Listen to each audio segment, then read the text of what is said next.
네, 안녕하세요. 빅데이터를 읽어주는 소장, 글로벌 빅데이터 연구소의 김다솜 소장입니다.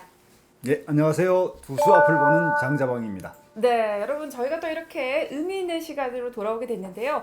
오늘 주제는요, 약간 무겁기도 하고 살짝은 걱정이 되는 그런 주제입니다. 주제가 뭔가요?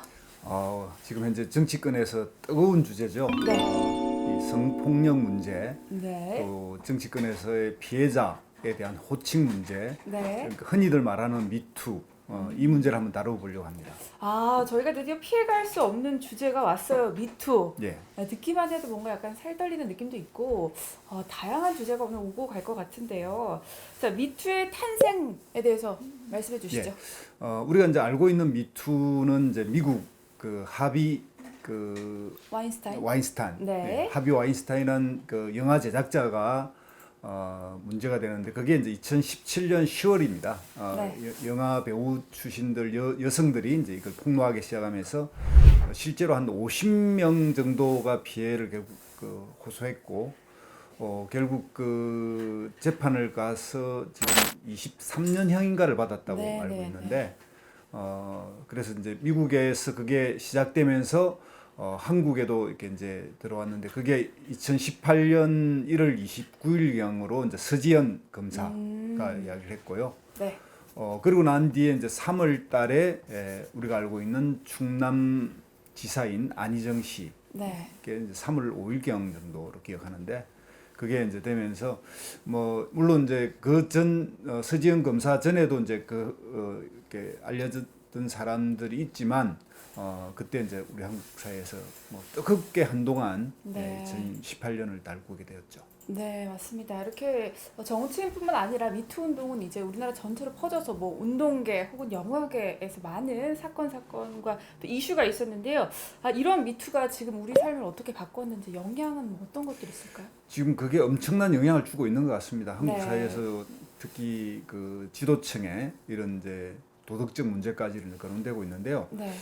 사실은 알고 보면 이제 한국에서 오히려 더 먼저 이런 운동이 있었습니다. 오, 뭐예요? 2000년 7월경인데요. 네. 사회운동 성폭력 추방 여성백인위원회라는 조직이 떴습니다. 네. 거기에서 이제 우리 사회의 당시 그 노동운동이라든지 뭐 이런 기타 여러 운동을 표방하고 있는 진보적인 이 내에서 네. 여성 성폭력 문제를 다루어야 한다고 해서 여성 백인들이 모여서 우리 함부로 이제 그 사회 운동의 뭐 이렇게 리더들에 대한 성폭력 문제를 다뤘고요. 네. 제가 볼 때는 이제 이게 2000년 그러니까 김대중 정권이 들어서고 나서 2000년 4월 총선 이후에 그 영향을 받았다고 봅니다. 2000년이 들어오면서 이제 우리가 알고 있는 민주노동당도 탄생했고요. 네. 그러니까 진보 운동의 그동안 뭐랄까요 그 권력에 대한 투쟁을 통해서 네. 대통령과 당이 나오니까 네. 이제 진보 운동 내에 성찰이 필요하다. 이런 차원에서 제기된 문제였고 그게 제가 알기로 한 3년 정도 그 운동이 계속된 걸로 알고 있습니다. 진보 운동 내 성찰이 필요하다라는 의미로 이 운동이 이제 전개가 되었다라고 네, 이제 표현을 해주셨는데요. 그래서 좀 궁금한 것 중에 하나는 우리가 미투 하면 어디서부터 어디까지가 미투인지 예를 들어서 뭐 성폭력, 성희롱, 그리고 성추행, 성폭행 이 네 가지 단어가 어떨 때는 이렇게 혼재돼서 쓰이기도 하거든요. 이 네 네. 가지 어떤 차이가 있을까요? 일단 뭐 개념적으로 보면 일단 법률에서도 그렇게 규정하고 있는데 이제 이런 이 모든 걸 포괄하는 말이 이제 성폭력인데요. 네. 이 성폭력 안에 이제 성희롱, 성추행, 성폭행 이게 이제 분류를 대체로 그렇게 합니다.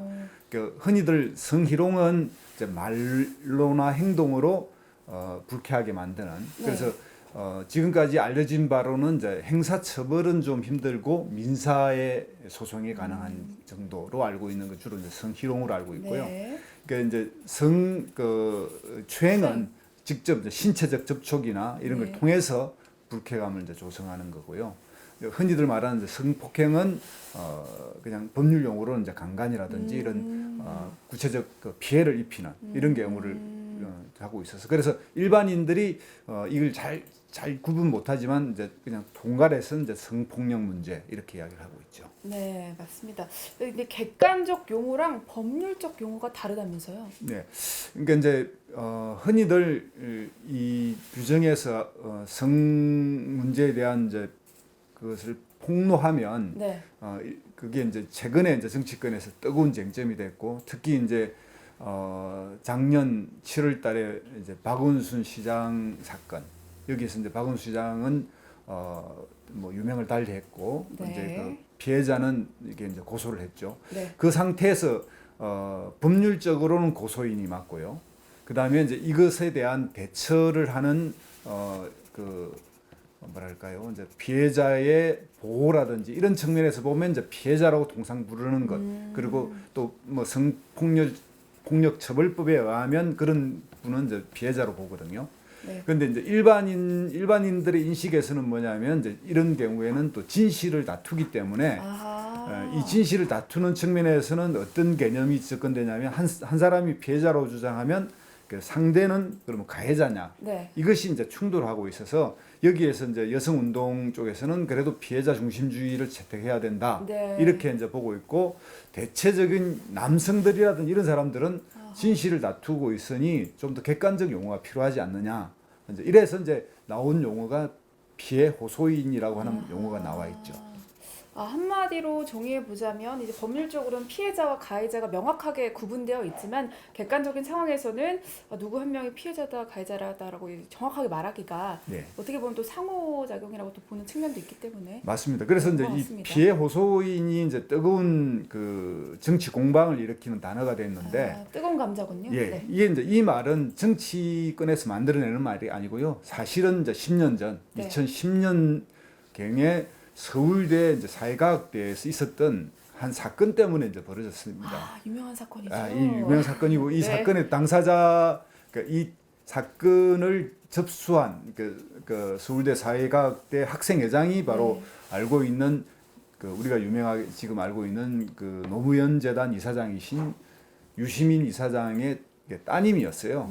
네. 따님이 이제 그 학생회장이었는데 이 따님에게 이제 그 피해를 호소하는 여학생이 이제 와서 이 사건에 대해서 공식적으로 다뤄달라. 근데 그 사건이 뭐냐면 자기가 사귀는 남학생이 담배를 계속 피우면서 헤어지자고 말을 하는 바람에 자기가 이 일종의 위력에 의한 일종의 추행 같은 걸 당했다. 네. 이거는 공식적으로 문제를 삼아달라 이렇게 이야기했는데 이제 네.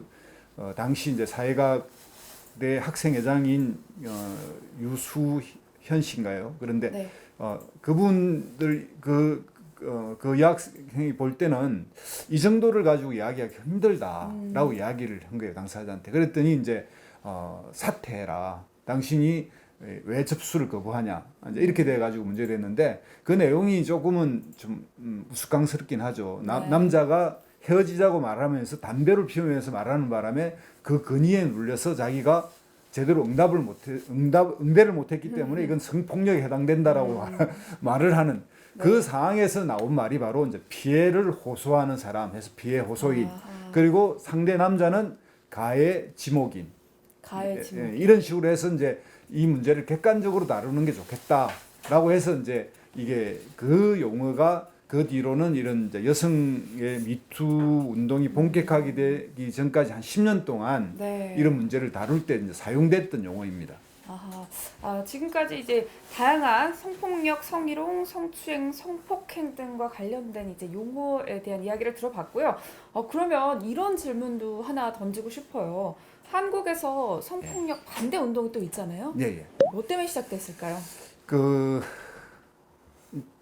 이제 이 한국 사회도 우리가 이제 압축적 근대화에 성공한 나라지 않습니까? 그쵸. 이런 것처럼 이제 전 세계에서 이런 페미니즘 운동이라든지 이런 거는 뭐 길게 잡으면 한 100년의 역사, 좀 짧게 잡아도 보통 60년대 이제 68 운동이라든지 이런 식으로 해서 60년, 70년대를 거쳐오면서 미국 같은 경우에 이제 페미니즘 운동이 이제 자리를 잡았는데 한국 사회는 아까 뭐 말했듯이 이제 대외적으로 처음 등장한 건 2000년이잖아요. 네. 2000년이고 그러니까 그 이제 압축된 상황 속에서 이런 게 터져 나왔고 좀 다른 지표로 이야기하면 이제 한국 사회가 이제 선진국이 됐다라고 말할 수 있어요. 그러니까 이런 성 문제를 본격적으로 다루는 그 나라들은 대체로 이제 선진국으로 바뀌면서 여성의 권리들이 네, 확보되는 네. 거거든요. 그래서 이제 흔히들 말하는 이제 그러니까 페미니즘, 네. 뭐 우리로 그냥 여성주의, 여성 권익을 이야기하는 건데,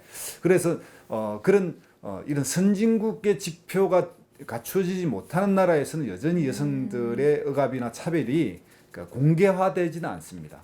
그래서 이런 이제 공개적으로 이렇게 나타났다고 하는 것은 한국 사회가 그만큼 선진국으로 진입하고 있다 이렇게 말할 수 있습니다.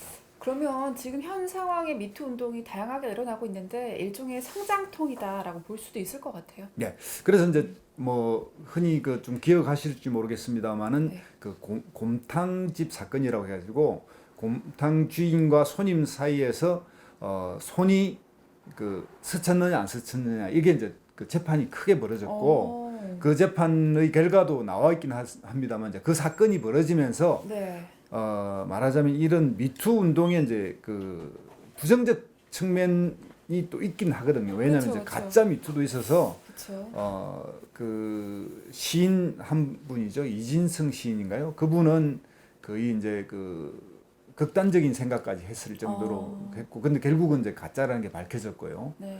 그 우리 사회에 이제 이게 그 모든 게 진실은 아니잖아요. 네, 제가 이제 그렇죠. 어떤 그 예를 드는 게 뭐냐면 내부 고발자들이 많습니다. 근데 이 내부 고발자들이 다른 식으로 부를 때는 이제 공익 제보자라고 부르거든요. 네. 근데 이 내부 고발자 모두가 다 공익 제보자는 아닌 경우가 있어요. 맞습니다. 그런 것처럼 어떤 이 개념에서의 이게 미투 운동이라고 해서 모두가 다 진실이냐 아니냐 이거에 대해서 사람들이 다 의심을 가지고 있는 건 사실이거든요. 그러다 보니까 이제 이런 남녀의 그 문제에서 최근에 뭐 제가 알기로는 사당동인가 거기에서 또 이렇게 남자 손님과 여자 손님과의 시비가 붙고 폭행이 벌어졌는데 거기에 진실은 이제 여성들이 일방적으로 당했다 그랬는데 또 뭐 녹음과 CCTV를 보니까 먼저 도발하거나 이런 건 또 아니다라는 이렇게 이제 반론들이 있었고 네. 그런 것처럼 이게 진실을 다투는 문제는 약간 골치 아픈 문제입니다. 그래서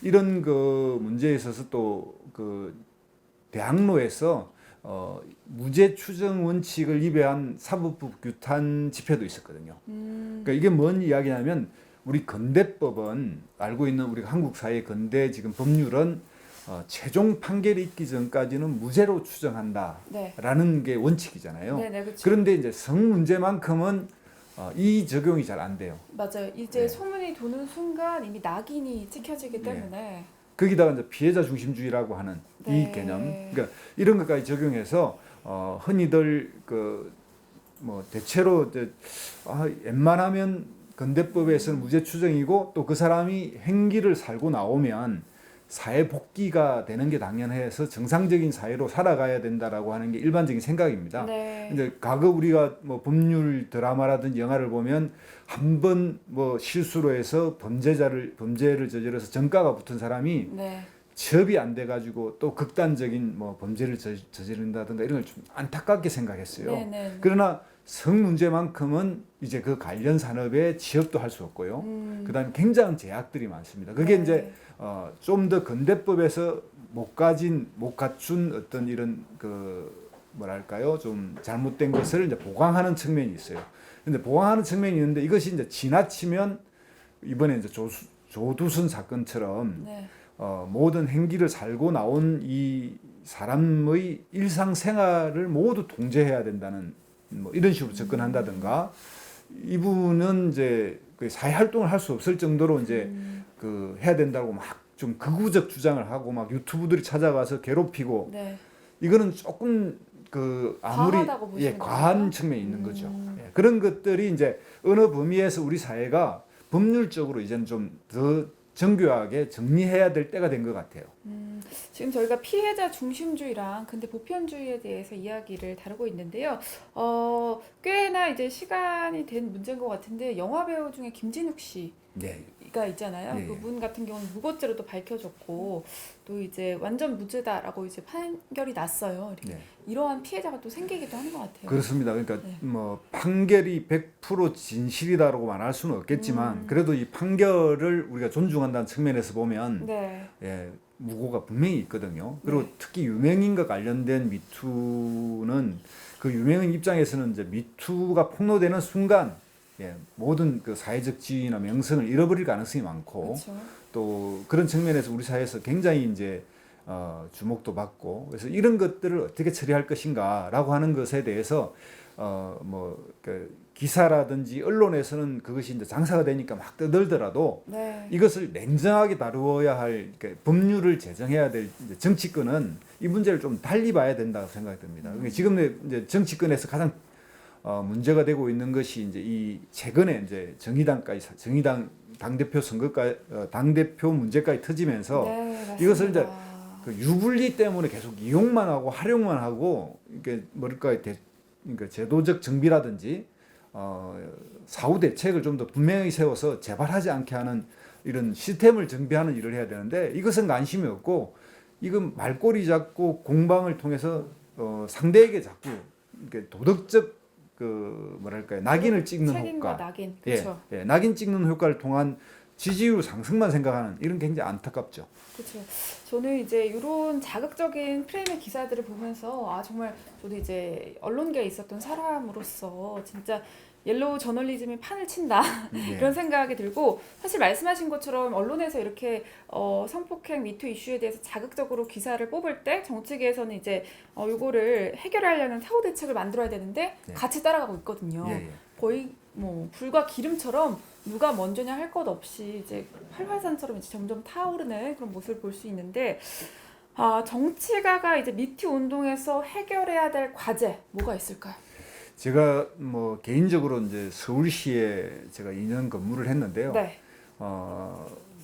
박은순 시장님의 이 사건이 터지기 전 서울시의 이 여성 성 관련 네. 이런 교육이라든지 이런 굉장히 좀 철저한 편이었습니다. 네. 굉장히 강조도 하고 주기적으로 교육도 하고 그런데도 이제 이런 사건이 터졌는데 우리 사회에서 이제 그 흔히들 이야기하는 그 성인지 감수성 맞아요. 이런 교육이 이제 이게 뭐 초중고 올라가면서도 좀 돼야 되고요. 조금 뭐 심각한 이야기인데 좀 우스갯거리로 이야기할 수 있는 게 있어요. 2004년에 네. 당시 열린우리당 국회의원이 이제 대한축구협회에 성인지 예산이 어떻게 잡혀 있는지를 보고해 달라고 하는 공문을 보냈어요. 오. 그 답변이 어떻게 오신지 아십니까? 몰라요. 어떻게 네. 했어요? 그런 일이 있었나요? 대한축구협회에서 우리는 성인지 잡지를 구독하지 않아서 예산이 잡히지 않습니다. 이렇게 플레이보이 같은 매거진을 생겼군요. 그렇게 하듯이 2004년만 해도 이제 그 단어가 생소했던 거죠. 그쵸. 그래서 지금은 이제 일반적으로 사회화됐듯이 약간 이제 교육 과정에서도 이런 것에 대해서 뭐 그냥 흔히들 말하는 성교육이 아니라 네. 그러니까 성인지 감수성을 키우기 위한 교육에도 해야 되고요. 네. 이거 어느 규모 된다든가 이제 어느 정도 직장인에서는 이런 것에 대한 그러니까 의무 교육이라든지 네. 또 이런 점검 이런 것들이 활발하게 돼야 될 것 같고요. 또 이런 거에 대한 아까 말했듯이 이제 피해자냐 가해자냐 피해 호소인이냐 이런 것에 법률적 용어나 또 사회적으로 간섭적으로 쓰고 있는 이 용어에 대해서 네. 좀 더 분명하게 정리하고 정치권이 앞으로 이제 이런 문제에 대해서는 그냥 어떤 원칙을 좀 정해서 서로가 이렇게 내노남불처럼 상대 비난할 때만 쓰는 게 아니라 맞습니다. 자기들 스스로도 기준을 세워야 될 것 같고요. 그런 측면에서 우리 사회에서 좀 더 부족한 이렇게 법률적으로 성폭력 처벌법이라든지 이런 데서 좀 부족한 영역이 뭔지 다시 한번 돌아보는 계기가 되고 이게 정치권이 어떤 사건이 터져서 상대에게 불리하게 어떤 프레임을 걸기 위해서만 하는 게 아니라 네. 이번에도 이제 그 이번 그 임시국회에서도 야당이 성폭행, 성폭력 프레임을 씌워라 이런 게 이제 지침에 나왔잖아요. 네. 그러니까 이런 식으로 계속 이런 행태의 정치권이 반복되는 건 이제 그만둬야 하지 않나 이렇게 생각합니다. 네, 한마디로 이제 미투 관련해서 물고 뜯고 하는 건 그만하고 현실적인 대책 그리고 사고 대책을 내놓는 것이 진정한 정치인의 역할이다라고 이제 들어볼 수 있을 것 같은데요. 저희가 결국에는 다시 한번 주제로 또 돌아가야 될 것 같아요. 저희가 프레지던트 TV잖아요. 지금 네. 대선 후보들 가운데 성인지 감수성이 좀 그래도 좀 뛰어나다라고 느껴지는 어떤 후보가 있다면 누굴까요? 뭐 지금은 특정 후보가 이제 이 문제에 더 집중하고 있다든지 이런 것들은 좀 말하기는 좀 어려운 것 같은데 네. 모든 후보가 이 점에 대해서는 이제 좀 더 각오 같은 게 있어야 될 것 맞아요. 같아요. 예. 되게 신경 써야 될 문제인 것 같아요. 예. 아마 뭐 이게 보궐선거에서도 이제 조금 거론될 거고요. 이번 네. 이제 보궐선거에서 그리고 앞으로 1년 남아 있는 대통령 선거에서도 이 문제는 다시 한번 등장할 거라고 저는 생각합니다. 네. 모든 정치인들에게 그리고 대선 그리고 많은 이제 활동에서 큰 이제 문제가 될 것 같은 것이 바로 이제 성인지 감수성이다라고 이제 정리해 볼 수 있을 것 같은데요. 자, 오늘은요 저희가 조금 무거운 주제로 이야기를 나눠봤고요. 이와 관련해서 다양한 댓글과 의견들 받아보도록 하겠습니다. 다음 이 시간에 저희 또 돌아오도록 할게요. 감사합니다.